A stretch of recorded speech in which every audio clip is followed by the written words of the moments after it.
Баршаңызға қайырлы күн.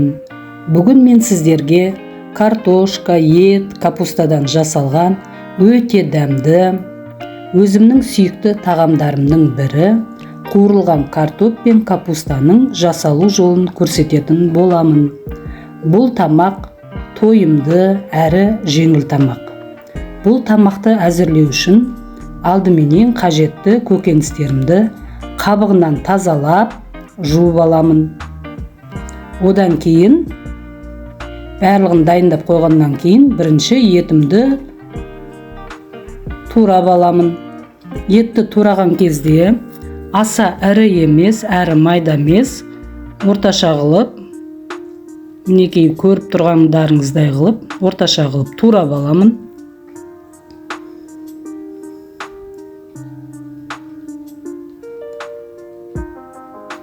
Одан кейін сәбізді де ортасынан бөліп, аса ірі емес, аса майда емес, орташа, қалыңдығын орташа қылып тураймыз.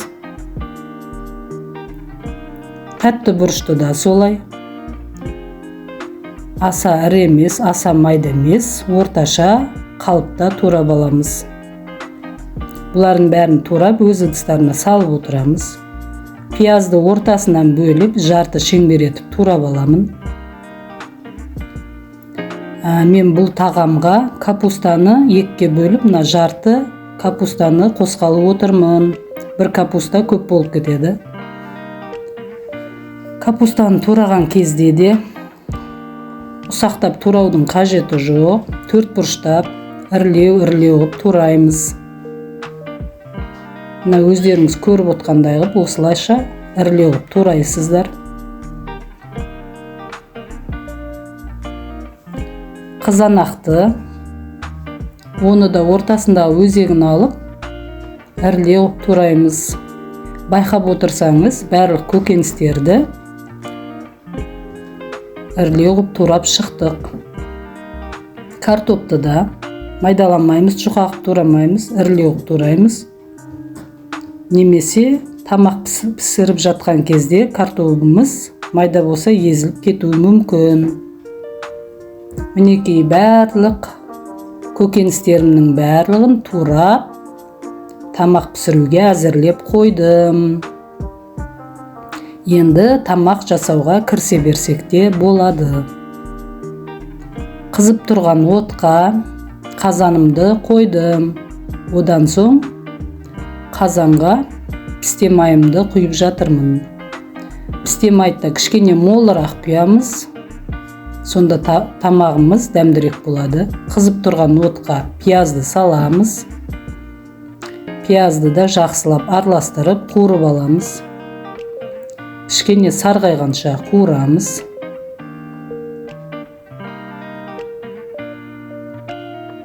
Сосын оның үстіне етімізді саламыз.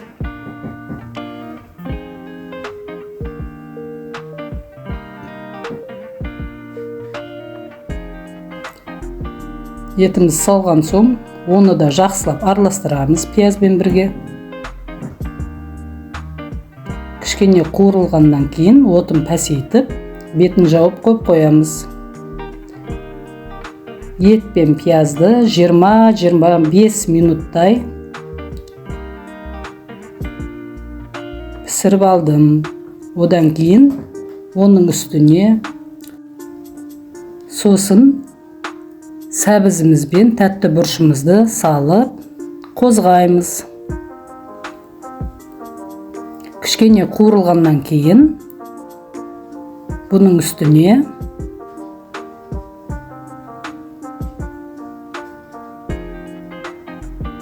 қызанағымызды саламыз. Барлығын тағы да жақсылап араластырып аламыз. Отты орташа етіп қоямыз кішкене. Отын көтеріп, кішкене орташа отта қуырамыз.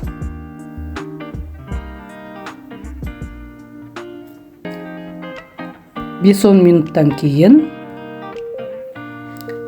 капустамызды саламыз.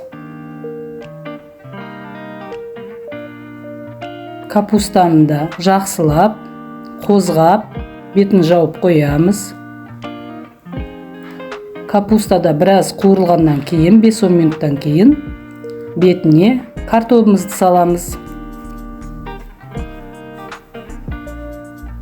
Осы жерде тамағымыздың тұзын көз мөлшеріменен саламыз. Тамақтың мөлшеріне қарай.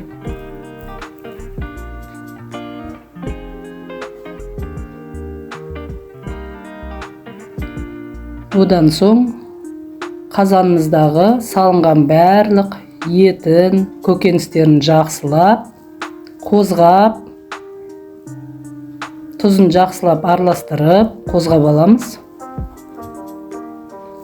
Байқап тұрсаңыздар, мен тамаққа су құйған жоқпын. Осындағы салынған барлық көкөністердің өзінің сөлі шығады. Өзінің сөлінде қайнайды.